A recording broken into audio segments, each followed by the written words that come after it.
Panda, sir? Panda? Sir, ano nga po pala, naubusan na po kasi sila ng stock ng chicken. Bali, ang ginawa na lang po, pinalitan na lang po ng panabong na manok. Opo. Bali, sir, yung manok po na niluto galing sabong. Galing sabong? Kung okay lang daw po sa inyo. Kasi naubusan po ng stock, sir, eh.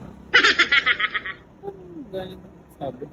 Bali, po, ito po kasi yung mga natalo sa sabungan. Tapos ayun na lang po yung pinalit. Okay lang daw po sa inyo. Same lang ba yun? Opo. Pero manok pa rin naman po siya. Pero kasi yung manok po na niluto, galing pong sabong. May tahi-tahi pa nga po, sir, eh. Pero tinanggal naman na po. Okay lang daw po, sir? Hindi. Hindi po, sir? So yun po yung nila, wala po kasi silang naubusan ng stock, sir. Hindi. Panabong yun. Ito po yung yung mga natalo sa kusta.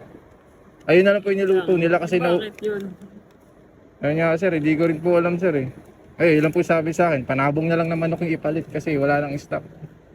Kaysa naman i-cancel, boss, sayang din. Oo. Pero natanggal naman na po yung tahi-tahi. Okay lang po, sir.